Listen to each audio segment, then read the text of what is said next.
नमस्कार, hornbill TV देख रहे हैं आप। मैं हूं आपके साथ विशाल गर्ग और बड़ी खबर का रुख करेंगे। उपराष्ट्रपति जगदीप धनखड़ उत्तराखंड दौरे पर पहुंच रहे हैं। 2 दिवसीय उनका दौरा उत्तराखंड में रहने वाला है। इस दौरान जगदीप धनखड़ ऋषिकेश एम्स में आयोजित कार्यक्रमों में शिरकत करेंगे। साथ ही दोपहर 3:30 बजे जौलीग्रांट एयरपोर्ट पहुंचेंगे और एयरपोर्ट से इंडियन पेट्रोलियम इंस्टीट्यूट जाएंगे। उपराष्ट्रपति जगदीप धनखड़ कल एम्स ऋषिकेश में पौधारोपण कार्यक्रम में भी करेंगे शिरकत। तो बड़ी खबर आपको बता रहे हैं, जहां पर उपराष्ट्रपति जगदीप धनखड़ 2 दिवसीय उत्तराखंड दौरे पर पहुंच रहे हैं और इस दौरान इंडियन पेट्रोलियम इंस्टीट्यूट भी जाएंगे उपराष्ट्रपति, और साथ ही कल एम्स ऋषिकेश में पौधारोपण कार्यक्रम में भी शिरकत करेंगे उपराष्ट्रपति जगदीप धनखड़।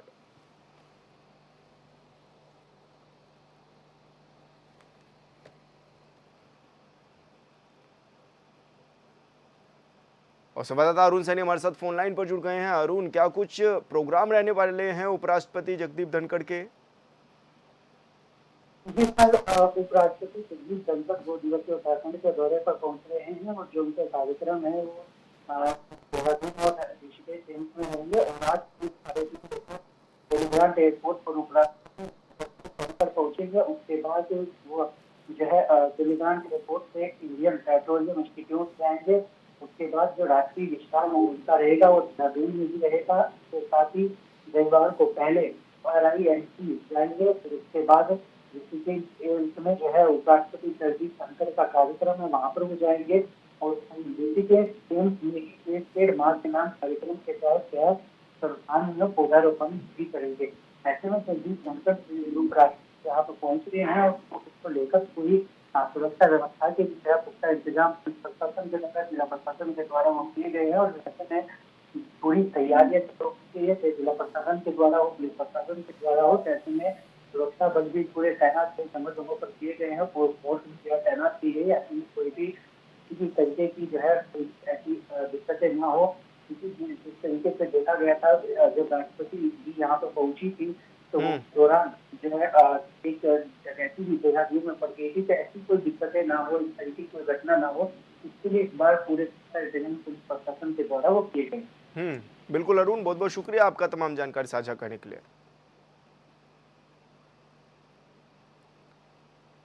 और केदारनाथ से इस वक्त की बड़ी खबर मिल रही है, जहां पर हेलीकॉप्टर से MI-17 से छटक कर पहाड़ी में गिरा क्रिस्टल हेलीकॉप्टर। पहले भी धाम में लैंडिंग के दौरान हुआ था दुर्घटनाग्रस्त। MI-17 की मदद से लाया जा रहा था क्षतिग्रस्त हेलीकॉप्टर। तो बड़ी खबर आपको बता रहे हैं केदारनाथ धाम से, जहां पर MI-17 से छटक कर पहाड़ी पर गिरा क्रिस्टल हेलीकॉप्टर। पहले भी धाम में लैंडिंग के दौरान हुआ था दुर्घटनाग्रस्त और MI-17 की मदद से लाया जा रहा था क्षतिग्रस्त हेलीकॉप्टर। और तस्वीरों के माध्यम से आपको दिखा रहे हैं कि किस तरह से हेलीकॉप्टर के जरिए, ये MI-17 के जरिए हेलीकॉप्टर लाया जा रहा था और इस दौरान ये पहाड़ी से छटक कर गिरा भी है और हेलीकॉप्टर पूरी तरह से इस दौरान क्षतिग्रस्त भी हो गया है।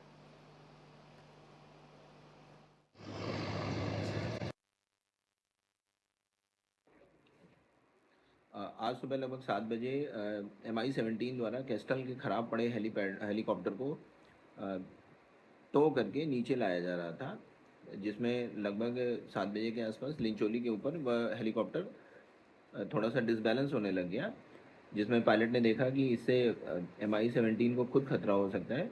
तो उन्होंने हेलीकॉप्टर को थोड़ा सा नीचे ला करके, जहाँ पर कोई भी ह्यूमन कैजुअलिटी ना हो उसके दृष्टिगत उसको नीचे ला करके ड्रॉप कर दिया।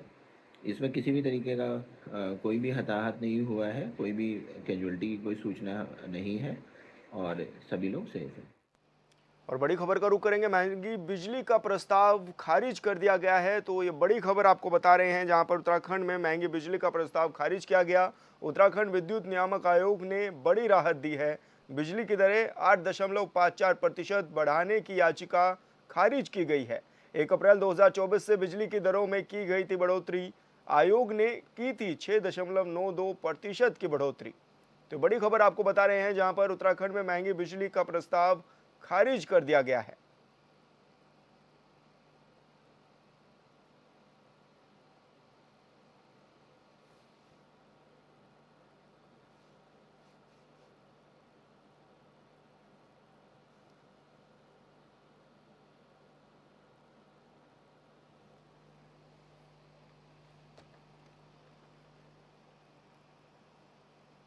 डोईवाला के माजरू ग्रांट क्षेत्र में स्थित स्पर्श हिमालय विश्वविद्यालय में 2 दिवसीय राष्ट्रीय सेमिनार का आयोजन किया गया, जिसका मुख्य उद्देश्य शिक्षा नीति 2020 के संदर्भ में पुस्तकालय और साहित्य का बदलता स्वरूप पर विचार व्यक्त करना रहा।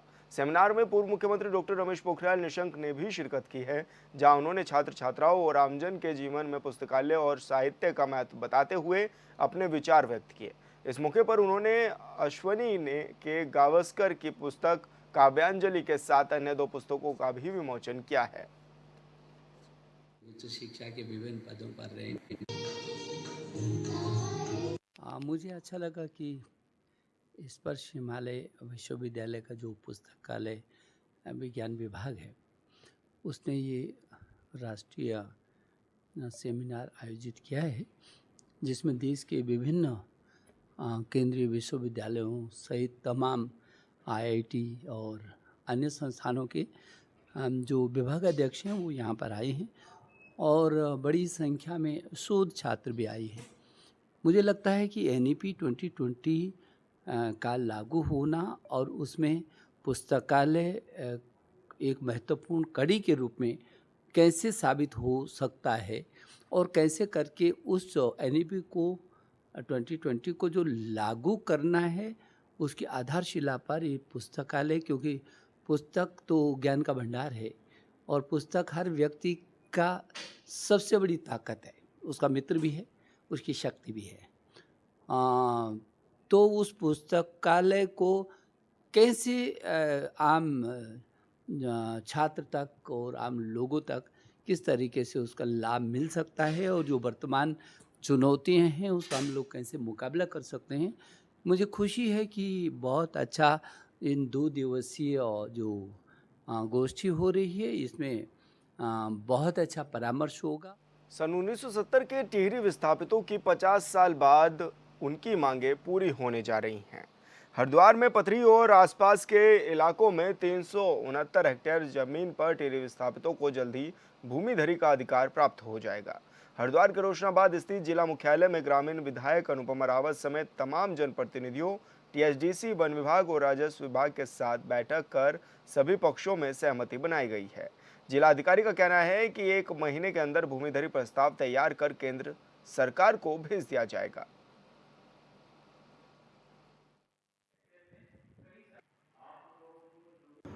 और उसमें लोगों को 70 के दशक में यहाँ पे विस्थापित किया गया था और उनको लगभग 369 हेक्टेयर लैंड करीब अलॉट हुई जी। तो अभी तक उन लोगों को भूमिधरी राइट्स नहीं मिले हैं। तो इसके लिए आज उसी संबंध में हमारी ये मीटिंग थी, ये तीसरी मीटिंग हमारी थी। तो सर्वसम्मति से फिर जो निर्णय लिया गया, इसमें फॉरेस्ट डिपार्टमेंट भी, डीएफओ भी मौजूद थे और टीएचडीसी के कर्मचारी मौजूद थे और जितने भी जनप्रतिनिधि हैं वो सब आए थे। तो उसमें जो सहमति बनी उस आधार पे जो 369 हेक्टेयर लैंड पे जो कि एक आवासीय और कृषि प्रयोजन के लिए जो दी गई है, तो उसमें भूमिधरी राइट्स के लिए गवर्नमेंट ऑफ इंडिया को हम लोगों ने प्रपोजल भेजना है। तो उनकी आम सहमति बनी है, तो उसमें हम एक माह के अंदर उसमें प्रपोजल अपना भेज देंगे और इन लोग को भूमिधरी राइट्स भी। हरिद्वार रेलवे ने यात्रियों की सुविधा के लिए सोमवती अमावस्या के दौरान 2 स्पेशल ट्रेनें चलाने का निर्णय लिया है। इसके साथ ही रेलवे स्टेशन पर 5 अतिरिक्त टिकट काउंटर भी खोले जाएंगे, जिससे यात्रियों को किसी तरह की परेशानी का सामना न करना पड़े। सोमवती अमावस्या स्नान के लिए 2 अनारक्षित स्पेशल ट्रेनों का संचालन हरिद्वार रेलवे स्टेशन से होगा। ट्रेनों में 14 कोच एक्स्ट्रा लगाए जाएंगे। हरिद्वार में दिल्ली शाहदरा ट्रेन का संचालन सोमवार शाम 4:45 पर किया जाएगा। वहीं हरिद्वार से भटिंडा ट्रेन का संचालन सोमवार शाम को 5:20 पर किया जाएगा।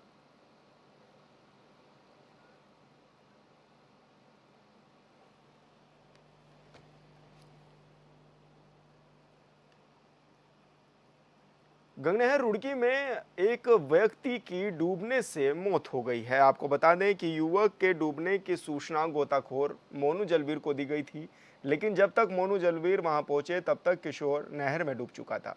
वहीं सूचना मिलते ही पुलिस भी मौके पर पहुंच गई, लेकिन अभी तक युवक का कुछ पता नहीं लग पाया है।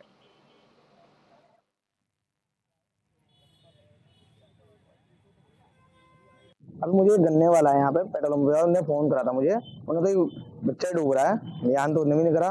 इतना मैं आया, नीले पुल तक गया, उससे पहले ही बच्चा वो डूब गया था। मैं वापस आया वहाँ से ढूंढने बाद, एक बच्चा और था उसके साथ बता रहे लोग यहाँ, वो भी भाग गया, छोटा बच्चा था, वो भी 8-9 साल का बच्चा था, दोनों ही वो भी भाग गया। उसके कपड़े मिले, चप्पल मिली है, काली टोपी मिली है, व्हाइट बिलान मिली है और एक पेन मिला है, मार्कर टाइप पेन है, वो भी ऐसे बच्चे लिखते हैं, वो था। ये जानकारी नहीं कहाँ का बच्चा है, यो नहीं है कुछ अभी अंदाजा। लोग बता रहे थे, वो खुद 2 बच्चे थे साथ में, वो दूसरा वाला है, वो बता रहे मदद से बच्चा बता रहे हैं, बाकी वहाँ भी देख। भगवानपुर में कांग्रेस के वरिष्ठ नेता स्वतंत्र शर्मा के निवास स्थान पर स्वागत समारोह का आयोजन किया गया है। कार्यक्रम में पीसीएस की परीक्षा पास करके लौटे आशीष शर्मा का जोरदार स्वागत किया गया। इस मौके पर आशीष शर्मा ने कहा है कि मैं एक छोटे किसान का बेटा हूं और अपने पिता की मेहनत और लगन को देखकर मैंने ये पीसीएस की परीक्षा पहले ही भाग में पास की है। उन्होंने अपनी सफलता का श्रेय अपने परिवार और ग्रामवासियों को दिया है। वहीं स्वागत समारोह में पहुंची विधायक ममता राकेश ने कहा है कि सभी युवाओं को मेहनत करनी चाहिए, जिससे हमारे भगवानपुर का नाम रोशन हो सके।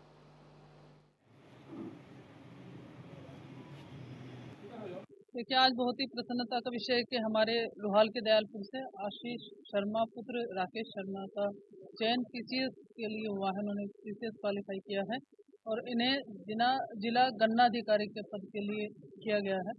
तो मैं बहुत बहुत बधाई और शुभकामनाएं आशीष शर्मा व इनके पिताजी को, तो सभी अपने लोहाल के दयालपुर के वासियों को, भगवानपुर विधानसभा वासियों को देती हूँ कि इन्होंने पूरे क्षेत्र का नाम रोशन किया है। और निश्चित रूप से युवाओं को इनसे सीखना चाहिए और युवाओं को निश्चित रूप से जो मेहनत करते हैं सफलता निश्चित रूप से उनके कदम चूमती है और ईमानदारी कठिन प्रयास से जो आगे बढ़ते हैं ईश्वर भी उनकी मदद करता है।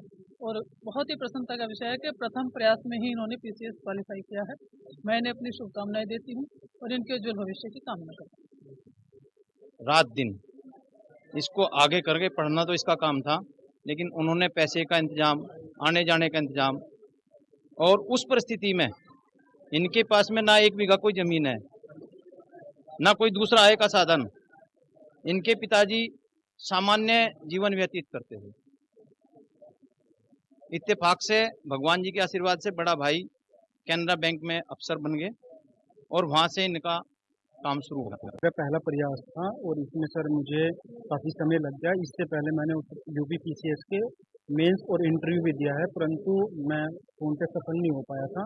और सर इस वर्ष मेरा 2021 के पीसीएस में जिला गन्ना अधिकारी के रूप में चयन। सर इसके लिए बार बार डिमोटिवेशन भी आता था और जब अंतिम रूप से चयन नहीं हो पा रहा था तो बहुत समय लग रहा था सर।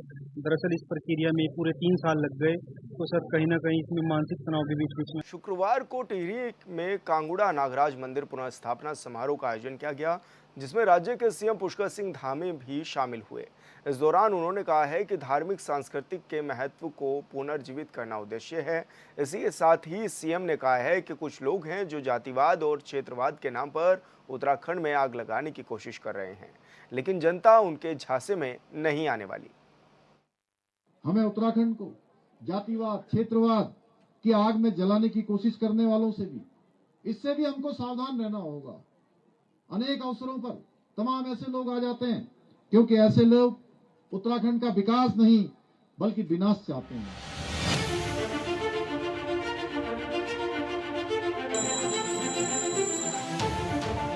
देवभूमि उत्तराखंड में 2017 से बीजेपी की डबल इंजन वाली सरकार है और सरकार के मुखिया है पुष्कर सिंह धामी, जिनका कहना है कि उत्तराखंड की जातिवाद, क्षेत्रवाद की आग में जलाने की कोशिश करने वालों को सावधान करना होगा, क्योंकि ये लोग प्रदेश का विकास नहीं बल्कि विनाश चाहते हैं और लंबे समय से इस तरह के परिपाटी को बढ़ाते रहे हैं।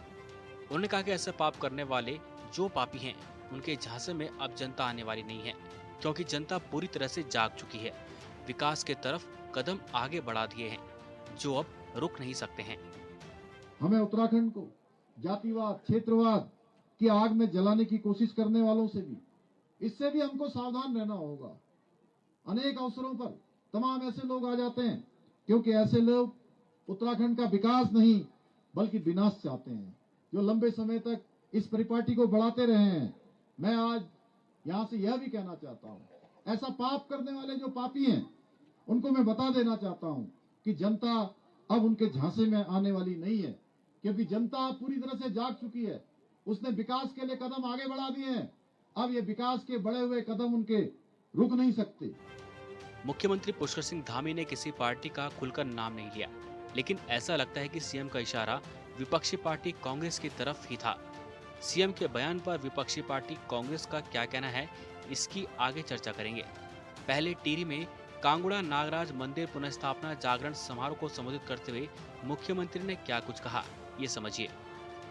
सभी क्षेत्रवासियों को भगवान कांगड़ा नागराजा मंदिर की पुनर्स्थापना, जो कि आप सबके प्रयासों से, और अभी ब्लॉक प्रमुख जी और हमारे विधायक जी कह रहे थे, अनेक लोगों ने, हमारे दिलवर सिंह रावत जी समेत हमारे ग्राम प्रधान जी और अन्य लोगों ने और अन्य महानुभाव ने, जिन्होंने इसके लिए प्रयास किया है, और जल्दी से इतना भगवान का भव्य और दिव्य मंदिर बनकर तैयार हो गया है।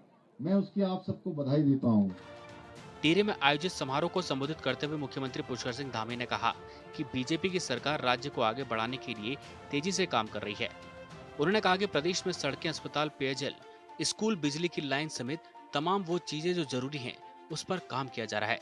सीएम ने कहा कि सड़क से लेकर हवाई कनेक्टिविटी तक और शिक्षा से लेकर स्वास्थ्य और रोजगार तक प्रदेश में बदलाव देखने को मिल रहे हैं।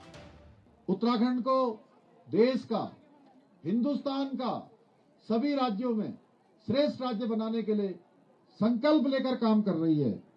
हम प्रदेश के इंफ्रास्ट्रक्चर को, जिसमें हमारी सड़कें हैं, हमारे स्कूल हैं, अस्पताल हैं, बिजली की लाइनें हैं, तमाम जो सुविधाएं हमारे जीवन के लिए जरूरी हैं या हमारे आधुनिकीकरण के लिए जरूरी हैं, उनको और अधिक से अधिक मजबूत करने के साथ ही विभिन्न योजनाओं और नीतियों के जरिए उत्तराखंड को एक आदर्श राज्य के रूप में स्थापित करने के लिए निरंतरता से कार्य कर रहे हैं। सीएम धामी ने कहा कि पीएम मोदी ने कहा था कि 21वीं सदी का तीसरा दशक उत्तराखंड का होगा, लिहाजा 10 वर्षों में उत्तराखंड प्रगति की ओर होगा, चारों तरफ परिवर्तन दिखाई देगा। सीएम ने कहा कि नीति आयोग के सतत विकास के लक्ष्यों को प्राप्त करने वाले रिपोर्ट में उत्तराखंड देश के पहले राज्य पर है। कि 21वीं सदी का तीसरा दशक उत्तराखंड का दशक होगा, यानी कि 10 सालों में उत्तराखंड हमारा एकदम प्रगति की ओर होगा, विकास की ओर होगा, हर चीज यहाँ पर परिवर्तन दिखाई देगा। इसलिए भाइयों बहनों, हमने बहुत सारे निर्णय भी लिए हैं। अभी आप लोगों ने देखा होगा, पिछले दिनों नीति आयोग भारत सरकार जो विकास के सूचकांक हर साल सभी राज्यों का एक रेटिंग उसमें वो लोग निकालते हैं कि किस राज्य ने विकास की प्रगति और विकास के फार्मूले पर किस प्रकार से काम किया है। तो मुझे आप सबको बताते हुए खुशी हो रही है, विकास के सतत लक्ष्यों को प्राप्त करने में हमारा राज्य उत्तराखंड हिंदुस्तान के सभी राज्यों से पहले स्थान पर आया है। सीएम पुष्कर सिंह धामी ने कहा कि बीजेपी की सरकार में मातृशक्ति को बढ़ावा दिया जा रहा है। उन्होंने कहा कि हाउस ऑफ हिमालयाज के जरिए महिलाओं को बाजार उपलब्ध कराया जा रहा है। महिलाएं आज हर एक क्षेत्र में आगे आ रही हैं। 30% आरक्षण का लाभ दिया जा रहा है। राज्य आंदोलनकारियों को 10% क्षतिज आरक्षण की व्यवस्था कर दी गई है। उत्तराखंड सरकार ने कई कानून बनाए हैं, जिसकी चर्चा देश भर में होती है। हमारी बहनें जो भी उत्पाद बनाती हैं, स्वयं सहायता समूह में खाने का, पीने का, अनाज का, प्रसाद का, या सिलाई का, बुनाई का, कढ़ाई का, या रिंगाल की टोकरियों से लेकर तमाम काम जो करती हैं, उसके लिए कहीं पर उनको बाजार ढूंढने की आवश्यकता न पड़े। बनाने के बाद उनको उचित मूल्य मिल जाए, उनका विपणन हो जाए, यानी कि बाजार में उनकी वस्तुएं बिक जाएं। उसके लिए हाउस ऑफ हिमालयाज ब्रांड हमने लॉन्च किया है। मुख्यमंत्री सशक्तिकरण, नारी सशक्तिकरण योजना शुरू करी है। इसके पीछे हेतु है कि हमारी बहनें, हमारे उत्तराखंड की मातृशक्ति, जिसका हर क्षेत्र में बड़ा योगदान रहा है, उनको हर क्षेत्र में आगे आने का अवसर मिले। इसीलिए हमने विधानसभा के अंदर, जिसके बारे में अभी भाई प्रीतम सिंह पवार जी कह रहे थे, आपके विधायक जी, के 30% का क्षैतिज आरक्षण भी उसी कड़ी का एक हिस्सा है कि हमारी बहनों को आगे आने का अवसर मिलना चाहिए। सीएम धामी ने कहा कि लखपति दीदी योजना के तहत 1 लाख महिलाओं को लखपति बनाया गया और 2025 तक 1.5 लाख महिलाओं को लखपति बनाने का लक्ष्य है, जिसे लेकर काम किया जा रहा है। सीएम ने कहा कि समाज के अंतिम छोर पर रह रही महिलाओं के लिए सरकार योजनाएं बना रही है। लखपति दीदी योजना के तहत उत्तराखंड में अब तक करीब 1 लाख हमारी महिलाओं को 1 लाख महिलाओं को अभी तक लखपति दीदी बनाया जा चुका है और वर्ष 2025 तक हमने लक्ष्य लिया है कि 1.5 लाख बहनों को लखपति दीदी बनाना है और ये लक्ष्य लेकर हम निरंतरता से काम कर रहे हैं कि हमारी 1.5 लाख बहनें 2025 तक लखपति दीदी बने।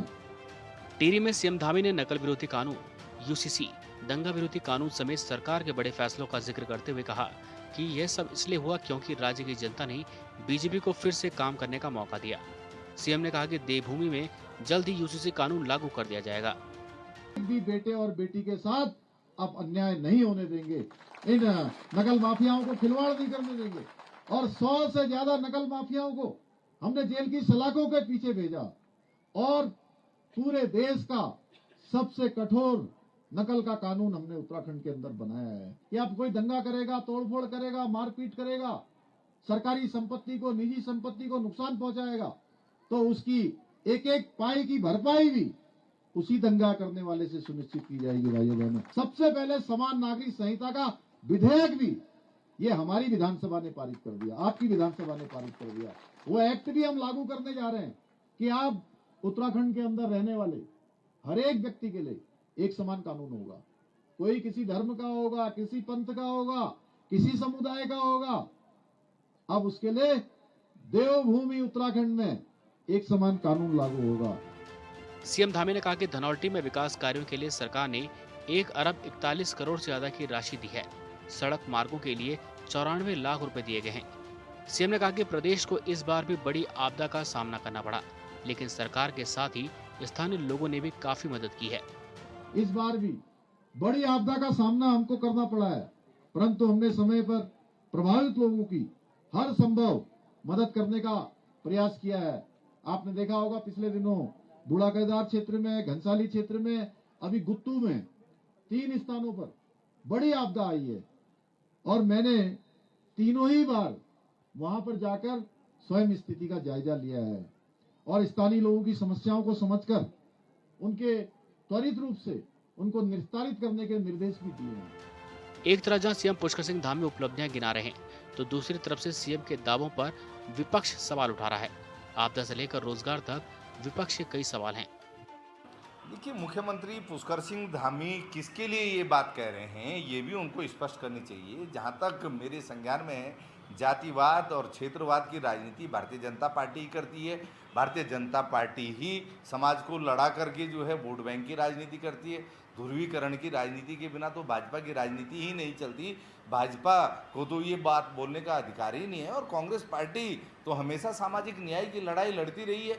हम तो हमेशा कहते रहे हैं कि जो शोषित हैं, वंचित हैं, उनको उनका अधिकार मिलना चाहिए और समाज में सभी को मिलजुल करके रहना चाहिए और एकता से ही ये देश आगे बढ़ेगा। लेकिन भारतीय जनता पार्टी की राजनीति ही फूट डालो और राज करो पर है और देश का बच्चा बच्चा इस बात से वाकिफ है। भाजपा को अपने गिरेबान में झांकना चाहिए। उत्तराखंड पहाड़ी राज्य है और पहाड़ों में आज भी मूलभूत सुविधाओं की कमी है। 2000 में अलग राज्य बनने के बाद कभी कांग्रेस तो कभी बीजेपी की सरकार रही, लेकिन लिहाजा पहाड़ों में आज भी अगर मूलभूत सुविधाओं की कमी है तो इसके लिए किसी एक पार्टी को जिम्मेदार नहीं ठहराया जा सकता। Bureau report, hornbill TV. और फिलहाल इस बुलेटिन में इतना ही। आप देखते रहिए हॉर्नबिल टीवी। नमस्कार।